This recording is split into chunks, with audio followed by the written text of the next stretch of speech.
네, 안녕하세요. 와주석입니다. 오늘은 비트코인에 대해서 이야기를 해보도록 하겠습니다. 자, 비트코인도 참 고맙게 차트로 나와 있기 때문에 차트 분석이 가능한 부분이 있어요. 차트를 보고 판단할 수 있다라는 거죠. 저는 얼마 전에 비트코인 이슈가 잠깐 떴을 때 이 거래량 보시면은 이때 많은 사람들이 또 주목을 했었죠. 뉴스도 떴고. 그러면 어, 뭐랄까, 이때 이후의 움직임이 중요하다라고 생각을 했습니다. 왜냐하면 이제 사람들이 막 들어오면 시색 차익 매물들이 떨어지기 마련이죠.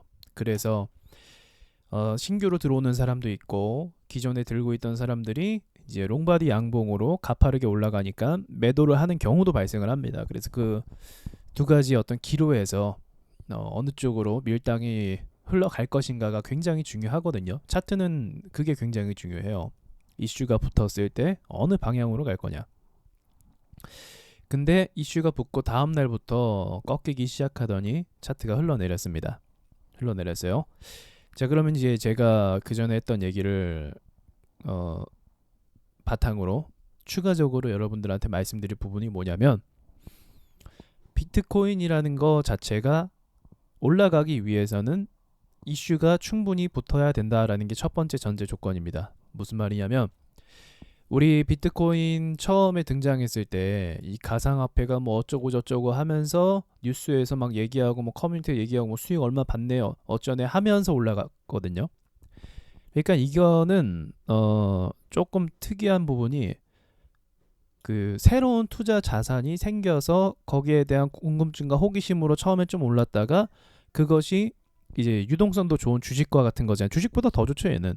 그래서 그 유동성이 좋다 보니까 장시간도 뭐 없고 계속 24시간 열려 있다 보니까 이 그 투기성 자금들이 잘 들어올 수 있었고, 그게 현실이 돼서 차트가 가파르게 올라갈 수 있었던 거예요. 그게 이제 비트코인이 올라갔던 이유예요. 비트코인이 어떤 가치를 평가해서 뭐 사람들이, 야, 비트코인이라는 건 미래를 앞서가는 어떤 뭐 화폐 자산이고 이것이 미래에 어떤 식으로 될 거고, 이거 생각해서 하는 사람 없어요. 진짜예요. 그런 사람 없어요. 그냥 야, 누가 수익 봤대 해서 올라간 게 다 그렇죠. 모든 투자가 근데 그래요. 부동산도 그렇고 금도 그렇고. 이제 어쨌든 제 말은, 이 비트코인이 그 전에 올라갔던 건 단순 이슈였다라고 간단하게 정리할 수가 있겠네요. 근데 그게 파급력이 이 정도로 세단 얘기예요. 그러니까 우리는 여기서 잠깐 비트코인을 보면서 앞으로 우리가 어떤 투자 대상이 새롭게 생긴다, 근데 그게 유동성이 좋다라고 하면 투자할 가치가 있다라는 걸 한번 교훈 삼아 배울 수 있었다라는 거를 체크하고 가시면 좋겠네요. 자, 그럼 지금 상황에서 제가 이전에 얘기했던 부분을 다시 얘기해 보자면 2차 파동이죠. 2차 파동. 그러니까 제가 2차 파동은 간다라고 말씀을 드렸습니다. 작년에. 그래서 그 뒤로 이미 100% 이상의 수익이 나왔어요. 그래서 사신 분도 있고 수익 보신 분도 있어요. 안타깝게도 저는 농협 직원이 막아서 뒤늦게 샀습니다. 여기서 샀어요. 뒤늦게 샀어요. 뒤늦게 샀지만 그래도 얼마 전에 매도를 하긴 했습니다. 저번 주에 매도를 하긴 했어요. 뉴스 뜰 때 매도했어요. 원칙대로. 자, 아무튼 지금은 두 번째 파동이잖아요. 그럼 두 번째 파동은 첫 번째 파동의 힘에 비해서 약할 수밖에 없어요. 약할 수밖에. 왜냐면 호기심은 이제 아니에요. 다 알잖아요. 비트코인 뭐가 뭔지. 그럼 이제 최근에 오를 수 있는 그 이유는 뭐냐? 기대감. 다시 한번 오르지 않을까라는 어떤 기대감으로 이제 자금들이 몰려들 가능성이 있다라는 거죠. 그럼 그 기대감으로 봤을 때 2차 파동의 기본적인 저의 기준에서의 원리는 1차 파동만큼의 파급력을 주긴 어렵다라는 게 제 기준이에요. 그래서 지금 특별한 비트코인에 대한 어떤 그 뭐라고 해야 되죠? 지원, 경제 지원, 뭐 예를 들면 이런 거죠. 자, 정부에서 비트코인을 상용화할 수 있도록 모든 결제 수단에 비트코인 뭐 이렇게 결제 시스템을 발행합니다. 그래서 뭐 카드 이렇게 소득공제 혜택도 주고 이걸로 결제하면은 이제 비트코인 신용카드가 생기는 거죠. 비트코인 체크카드. 그래서 뭐 이걸로 하면은 거래가 서로 되고, 뭐 이제 정부에서 인정하는 또는 증권사에서도 막 거래가 될 수 있는 이런 식으로 간다. 그러니까 한마디로 세금을 물린다.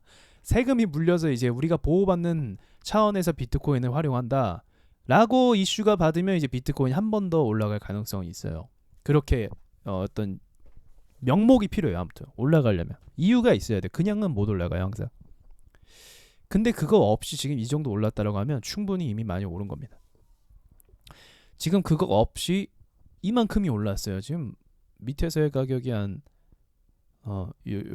요거라고 한다면 자 900, 네, 한 200% 이상은 올랐네요.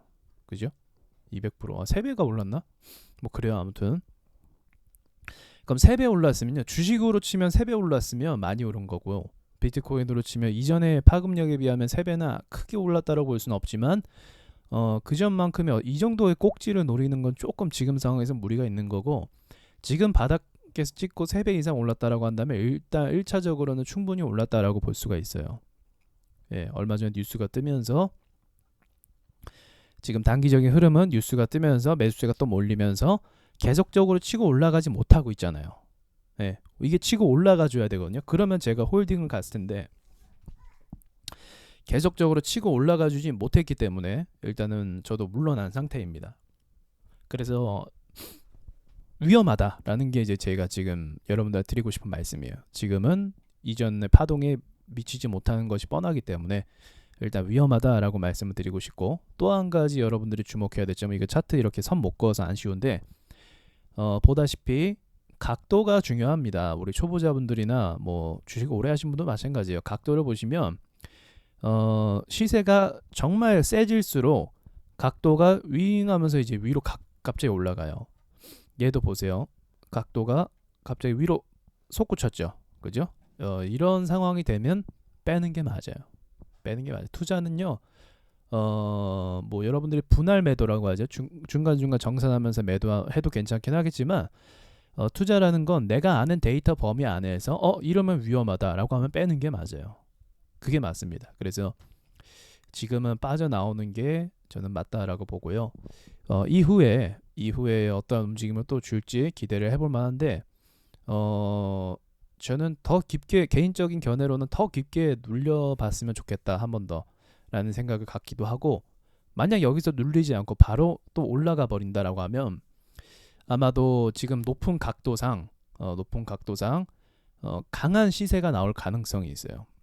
그러니까 이렇게 각도가 가파라졌을 때는 급락이 심각할 정도로 나오기도 하지만, 반대의 경우, 왜냐면 이제 어떤 투기 세력들이 막 들어오기 시작했다라는 거거든요. 이 각도는. 그럼 이 각도 안에서의 투기 세력이 들어오면 올라갈 때 정말 다이나믹하게 쭉쭉쭉 올라갈 수도 있어요. 예, 쭉쭉쭉 올라갈 수도 있어요. 정말로 한 방 그렇게 쏘면서 그렇게 갈 수도 있어요. 근데 그런 상황이 된다라고 한다면 더더욱 위험하고, 그리고 만약에 내가 잠깐만 돈 넣었다라고 해도 중간중간 정산을 꼭 해야 된다라는 전략적인 입장을 꼭 취하셔야 됩니다.